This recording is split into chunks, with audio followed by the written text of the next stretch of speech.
If there's one guy I've been meaning to cover in this series, it's Jeff Hardy. Watching him as a kid was comfort food for all of us. He just had such a captivating presence to my generation. And honestly, I feel kinda bad for current kids. They're stuck with the Yeet Man. I'll stop throwing strays though. We got 26 unique attires of Jeff Hardy to rank. Let's move. Starting our list off very solidly and deservedly at dead last is SVR 08 and 09's attires. Longtime fans of the channel will know what I'm about to say, bar for bar. This is the biggest shit biscuit of an attire I've ever been fed by Ukes. This is worse than Jeff's road to Wrestlemania being cut, and worse than Jeff missing Here Comes the Pain.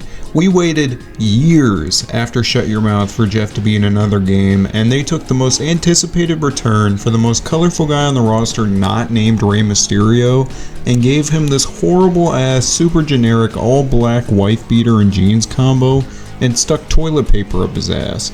The only redeeming factors here are the armbands and the necklace.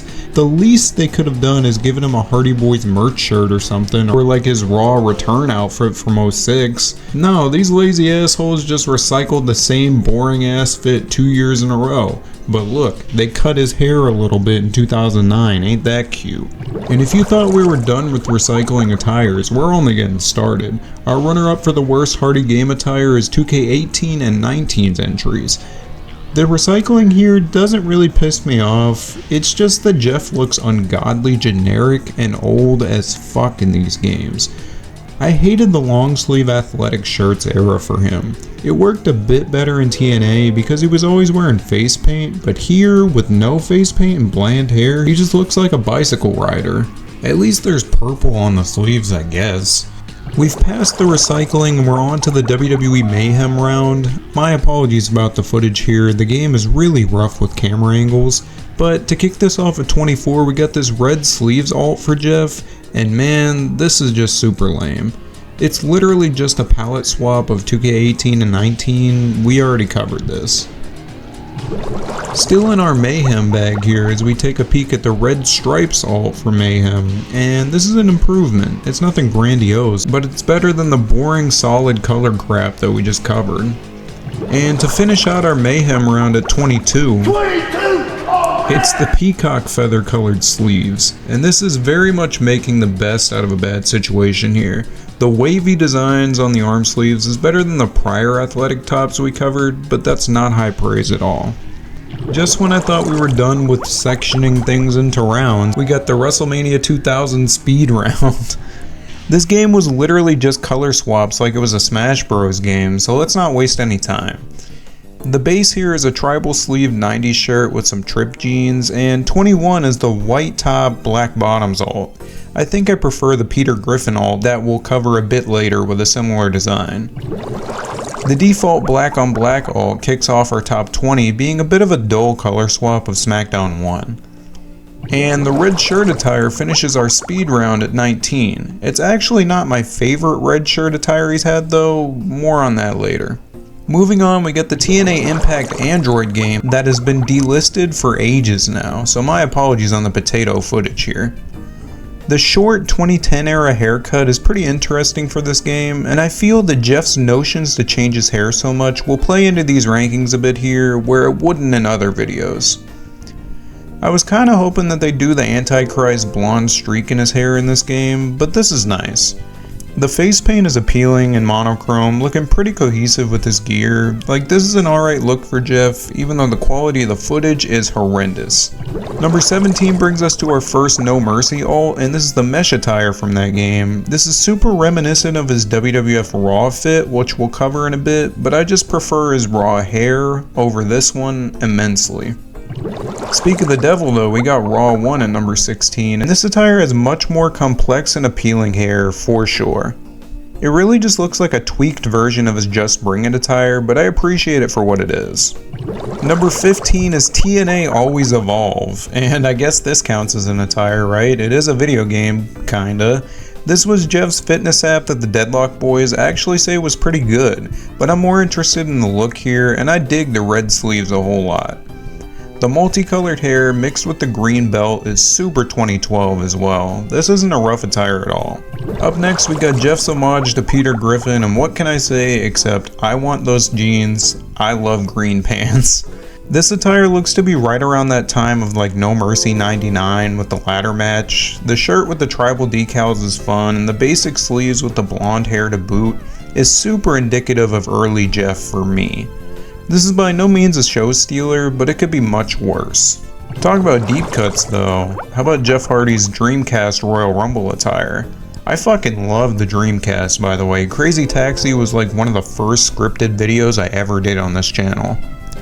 I have to admit though, the hair in this attire is so much better looking than Smackdown 1, but this isn't about the model's fidelity, I just really appreciate the red undertones on the sleeves here. I don't know man, this one hits for me. 12 brings us a fun quirk of No Mercy in that everybody had ref attires, something I really missed in the SVR games. And Ref Jeff is a cute little guy, all he needs is some Jade Cargill style white hair to go with his sleeves, and this would be decently high up the list. Just missing our top 10 though is his default from No Mercy. We got the classic black on black base combo here, and the white sleeves with it are pretty clean. The winners for me here though is that red ass hair and the Black Sabbath ass cross that he has. This attire doesn't reinvent the wheel or anything, but it's a pretty good time. We're moving on to Smackdown 2 now, and this isn't the rainbow hair that we would come to know, but I love the dark roots in his hair here. The alternating monochrome sleeves are pretty tough too, and the trip jeans with the white belt complete a solid look for him. This is definitely when his game attires started hitting for me historically. 9 brings us back to No Mercy with Jeff's better red shirt variant, and all I gotta say is that I've never thought I'd get paid to compare Jeff Hardy red shirts in video games. Sometimes life works out like that. This is an upgrade on his default for me, and I really appreciate the texture on the shirt combined with the matching hair here. This is a total winner for me. We were bound to cover Shut Your Mouth eventually though, and all of his attires in that game are great, but this one is my least favorite. The blonde hair here, for as stringy and short as it looks, is moderately accurate, and the wife beater and black sleeves with the trip jeans combo is pretty nice. This is one I remember a lot from my childhood. Number 7 is an attire from the same game that I totally forgot though, but I think I prefer it over the prior entry. The green hair here totally kicks ass. I love the aqua colored bandana and the awesome purple distressed sleeves that are actually completely unique from the generic base sleeves are pretty cool. The wife beater and trip jeans are the same here, but I won't complain. I like this ult a lot. 6 is our next 2K entry in the ranking, and it's a bit odd in hindsight how many games he missed just by being in TNA, but this 2K22 mesh shirt was bound to pop up. I always remember him wearing shirts like this. The red sleeves look great though, and the matching two-toned red and orange face paint is very complimentary to that. They even gave him back his toilet paper. I will say though, I know this is based on some 2020 Smackdown attire, but I would have preferred some colored hair in this to make it pop even more. And as a little aside, AEW Fight Forever had this same attire, sans the face paint, and including some cartoony ass gauges in his ears. I completely forgot that in the ranking. Let's just include it with the Raw 1 entry as some kind of joint ranking. In hindsight, to me, they're similar enough to be grouped together. It's top 5 time, and we're kicking it off with our 2K20 Pride Parade zombie attire. That is by no means a knock on the Pride Parade either. Like, that is the only way to describe this outfit for me. It looks ridiculous. His face paint goes ridiculously hard though here, and even his belt is colored, something we would never get in a lot of games. And his sleeves are super vibrant as well. I just really appreciate how out of the box they went with this attire. It's probably too colorful for some people, but I enjoy this. Making these lists, you'd see a lot more repetitive shit than you would think, so this stands out to me. Number 4 brings us Jeff's SummerSlam 01 attire from his WrestleMania 18 ult, and I love the match this is from, and I enjoy the attire even more. The purple shirt totally rules, the white belt and Just Bring It hair is so clean, and that Hardy Boys chain is so hard. This just might be the hidden gem of the video for me, just ignore Jeff hitting the Radiohead emote over there. The big 3 Jeff Hardy game attires are upon us, and his Just Bring It attire is taking our bronze medal today. This has been an all-timer for me for years. Like, I adore the Team Extreme jersey. The trip jeans and belt combo from Smackdown 2 are cool, and the arm sleeves are pretty sweet too. The hair here though is fucking ridiculous. It's layered like an old CAW and I hate that, but the color is great. Almost all the long-haired JBI models always look like shit.